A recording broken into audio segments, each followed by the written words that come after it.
Hipotecas, la decisión más importante en la vida de muchas personas. En este vídeo te ofrezco 11 cosas que debes saber sobre las hipotecas y un truco para mejorarlas. Venga, lo hablamos en un café.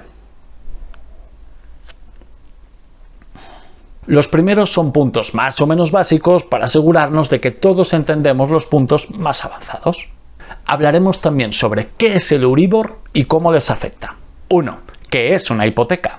Una hipoteca es un préstamo que nos da un banco, normalmente para comprar una casa, que tendremos que ir devolviendo más unos intereses. Es importante recalcar, y aquí está la clave de que sea una hipoteca y no un préstamo normal, que el banco tiene de garantía la casa. Es decir, en caso de impago, de que yo deje de pagar, el banco puede quitarme la casa para asegurarse de recuperar su dinero.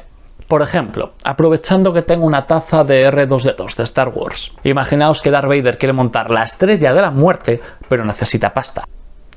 Sí, esto es una máquina de hacer palomitas de la Estrella de la Muerte. No preguntéis. El banco le dará los créditos necesarios para montarla, pero si el imperio no devuelve el dinero al banco, estos pueden quitarle la Estrella de la Muerte para así venderla y recuperar el dinero que le han prestado. Si nadie la destruye, la fuerza no lo quiera. ¿Os imagináis a los rebeldes manejando una Estrella de la Muerte de segunda mano? Una anotación que no todo el mundo sabe es que en realidad el préstamo no tiene que ser para comprar una casa. Imaginaos que yo ya tengo la casa pagada. Puedo pedir una hipoteca para abrir un negocio, por ejemplo. Es una manera rápida de conseguir financiación. Pero si no lo devuelvo, el banco puede quitarme la casa, aunque yo ya la tenga pagada de hace tiempo. Es su garantía. Y no te devuelven el dinero que ya has pagado. 2. ¿Cómo funciona una hipoteca? Por ejemplo, si yo quiero comprar una casa que vale 100.000 euros, hablaré con el banco para que me preste el dinero para poder comprarla. El banco normalmente hace un estudio de riesgo y si ve que yo tengo poco riesgo de no devolver el dinero, me concederá la hipoteca. Luego os hablo un poco más de qué es lo que un banco mira a la hora de conceder una hipoteca. Eso sí, normalmente no te dan todo el importe de la casa, sino un 80%, 80.000 euros en el ejemplo, por lo que el otro 20%, 20.000 euros, tendremos que aportarlo nosotros con dinero ahorrado. Es lo que normalmente se llama entrada. Es una manera que tiene el banco para asegurarse de que somos solventes, de que somos capaces de ahorrar y que además ellos no asumen todo el riesgo de la operación. Vale, entonces el banco me ha dejado 100.000 euros, pero hay que poner una cantidad de años en la que yo se lo voy a devolver, por ejemplo 20, 30 o 35 años. Así que tendremos que ir pagándole mensualmente una cantidad. Por ejemplo, si queremos devolver 100.000 euros en 30 años, que son 360 meses, tendríamos que devolver 277,77 euros al mes. Pero ojo, porque el banco también nos pedirá unos intereses, si no, no gana dinero. Así que en realidad tendremos que pagar todos los meses esos 277,77 euros más unos intereses. Y al cabo de 30 años habremos pagado todo. Es decir, en la cuota mensual pagamos dos cosas. La cuota de amortización, amortizar es pagar una deuda con el que vamos devolviendo lo que nos han prestado, y los intereses, que estos no rebajan el dinero que nos ha prestado el banco. 3. Sistemas de amortización de una hipoteca. Hay varias maneras de amortizar una hipoteca, es decir, de devolver el dinero que ellos nos han prestado. Pregunta a tu banco cuál es el sistema que ellos quieren aplicarte, pero básicamente los principales son los siguientes. Método francés es el más habitual en Europa y la idea es pagar cada mes la misma cuota y así asegurarnos de que vamos a ir pagando siempre lo mismo. En realidad, si el tipo de interés es variable, la cuota puede variar, pero lo vemos en el siguiente punto. Eso sí, al principio casi todo lo que pagamos son intereses y poca deuda, y al final casi toda la cuota será deuda y poco interés. Método americano. Las cuotas que pagamos mes a mes son solo de interés y al final del tiempo pagamos el total de la deuda. Exige evidentemente un gran pago al final. Método alemán. La cuota de amortización es constante, pero la parte de los intereses va decreciendo. Por lo tanto, la cuota total cada vez es más pequeña. 4. Tipos de interés. El banco te va a dejar su dinero, claro, pero para eso tendrás que pagarle unos intereses para que le compense. Hay principalmente 3 maneras de elegir el tipo de interés. Tipo fijo. Pagas el mismo tipo de interés durante toda la vida de la hipoteca, por ejemplo, un 3% anual. Esta no tiene sobresaltos, siempre sabrás lo que tienes que pagar y se mantiene constante, estable. Tipo variable. Tiene una parte fija más pequeña que en el anterior, llamada diferencial, a la que se suma un variable, un índice de referencia, y que en Europa normalmente es el Euribor. Ahora os explico un poquito más lo que es. Por ejemplo, puedes tener un diferencial del 1% y si el Euribor está al 2%, pagas un 3%. Y el tipo mixto o híbrido, en el que se paga un tipo fijo durante unos años y luego pasa a ser variable. 5. El Euribor y cómo te afecta. El Euribor es el tipo de interés al que los bancos europeos se prestan dinero entre sí. ¿Por qué se piden dinero entre sí? Porque necesitan liquidez, es decir, dinero inmediato, porque a lo mejor quieren prestar un montón de dinero a más gente. Así que se lo pide a otro banco europeo y le paga ese tipo de interés, el Euribor. ¿Vale? Pero ¿por qué los intereses variables de una hipoteca se relacionan con el Euribor? Porque así los bancos se aseguran tener liquidez. Si el Euribor está bajo, se aseguran poder pedir dinero prestado a otros bancos a bajo coste. Pero si el Euribor está alto, es más caro pedir dinero prestado a otros bancos. Pero les entra más dinero porque la gente hipotecada con ellos tiene que pagarle más variable. Conclusión. El banco siempre tiene dinero. Por cierto, el Euribor sube o baja en función de los tipos de interés que ponga el Banco Central Europeo, que es el organismo que controla los tipos de interés en Europa. Por lo tanto, si el Euribor está bajo, pagaremos poco. Si está alto, pagaremos más. Pero ojo, es importante que consultes a tu banco cada cuándo se actualiza, dado que puede actualizarse cada 6 o 12 meses. De tal manera, puedes tener la mala suerte de que el Euribor esté bajo y justo se te actualice en un momento de pico de altos intereses y por lo tanto pagarás más durante un año, aunque luego justo baje. Vale, ¿y por qué antes has dicho que el método de amortización francés puede no mantener la cuota constante en función del tipo variable? Pues porque, por ejemplo, si yo tengo una hipoteca con el sistema de amortización francés, un diferencial de un 1% y el Euribor crece del 2 al 3%, pagaré más de intereses y la cuota crecerá un poco. 6. ¿Qué tipo de interés es mejor? Si quieres la tranquilidad de que vas a pagar siempre lo mismo, el tipo fijo. El tipo variable te permitirá estar siempre al día con cómo esté yendo el mercado y la situación actual del Euribor o el índice de referencia que tome tu banco. En los momentos en el que el Euribor esté alto, el variable pagará más y cuando esté bajo, pagará menos. En este gráfico, toda la parte en la que el variable está encima del fijo es dinero que pagan más los del tipo variable y menos los del tipo fijo, mientras que la parte en la que está abajo es la que pagas más si tienes el tipo fijo. ¿Y en cuál pagamos menos? Es imposible predecir el Euribor o cualquier índice de referencia a muchos años vista. Lo único que se puede hacer es consultar las previsiones que haya en cada momento, que por supuesto se pueden equivocar. Por ejemplo, en esta tabla os muestro la evolución del Euribor y en los últimos años en España quien haya tenido un tipo variable ha pagado menos y justo ahora que está empezando a subir el Euribor un montón y se está disparando, van a empezar a pagar más. Y sí, el Euribor ha llegado a estar en negativo, pero no me meteré ahora en eso. 7. ¿Cuánto estoy pagando en total por una casa? En total, con los intereses y los gastos de notario y demás. Para empezar, hay una cosa que no se tiene en cuenta muchas veces cuando se compra una casa, que son los otros gastos. Por ejemplo, es muy probable que tengas que pagar impuestos, que necesites a un tasador para que vea cuánto vale la casa o que necesites registrarlo ante un notario. Infórmate bien sobre la legislación de tu zona al respecto. Vale, pero ¿cuánto me cuesta en total comprar una casa? Evidentemente dependerá del sistema de amortización y del tipo de interés que elijas, pero dando por hecho el sistema de amortización francés vamos a poner unos ejemplos. Eso sí, tened en cuenta que es una estimación, luego siempre puede haber cosas que cambien ligeramente. Para una casa de 300.000 euros tendremos que aportar una entrada del 20% aproximadamente, esto es 60.000 euros. Pongamos que hay en torno a 20.000 euros de esos otros gastos que hemos mencionado, impuestos, notario, tasador.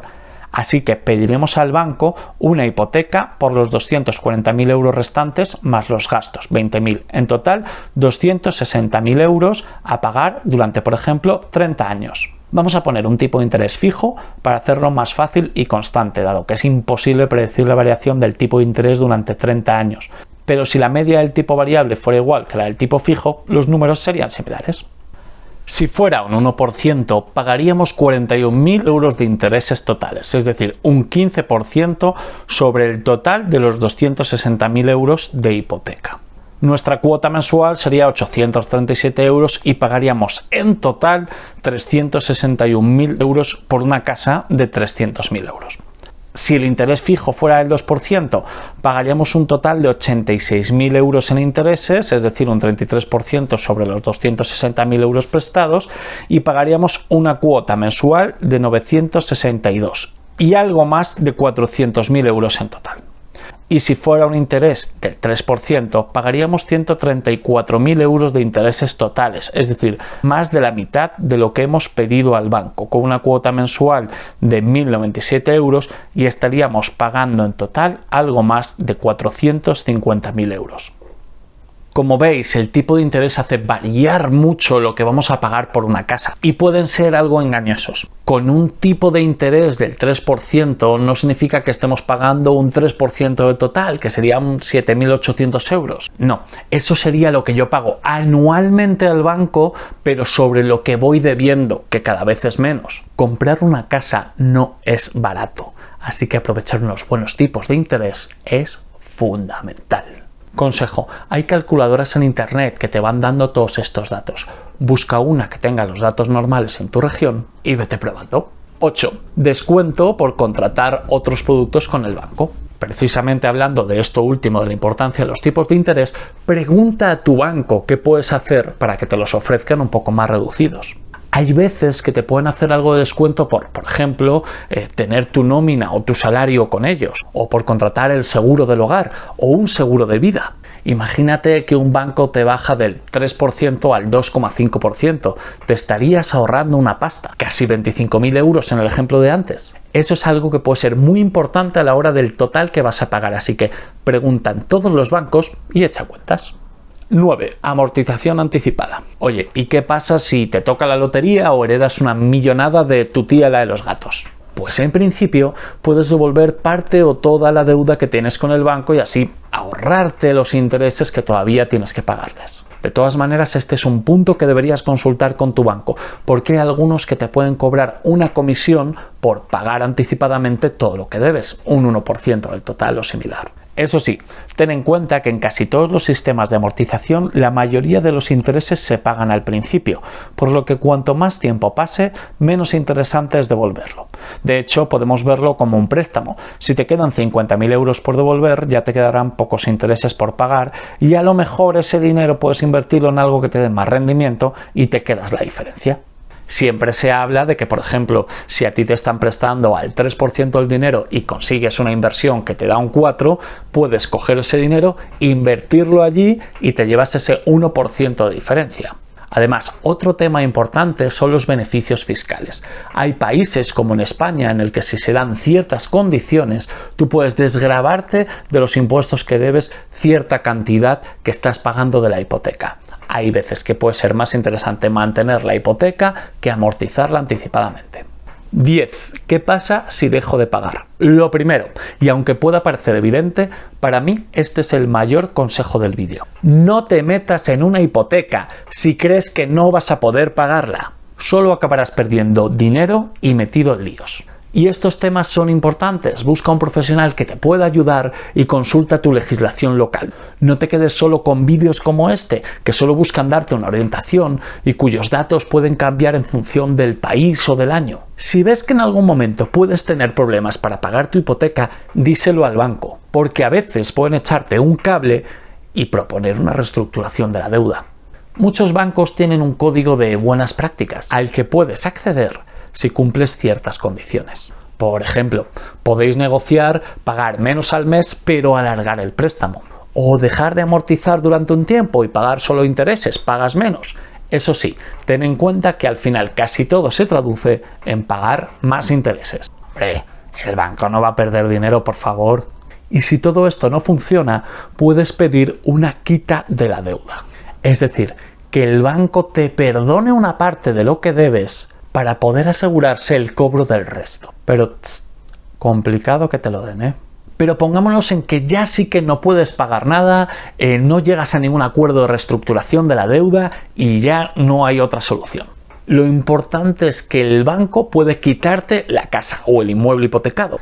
Recuerda que lo que define una hipoteca es que hay un inmueble como garantía que te lo pueden quitar en caso de impago. Las principales opciones que hay llegado a este punto crítico son 3. Vender la vivienda. Esta es una opción muy interesante si el precio de mercado está alto. Cobras, pagas lo que debes, te quedas lo que sobras y evitas juicios. 2. Dación en pago. En ocasiones el banco puede aceptar tu casa como pago por lo que queda de deuda. aunque importante, no recuperarás lo que ya has pagado. Esta opción es interesante si el precio de la vivienda está bajo. Eso sí, ten en cuenta que casi ningún banco lo acepta, al menos ahora en España. Así que es una opción complicada, no cuentes mucho con ella. Y 3. Subasta de la vivienda, la más extrema, por las malas, si no se llega a ningún acuerdo. El banco te quitará la casa, la subastará y te echará de ella. Ojo, porque esto es importante.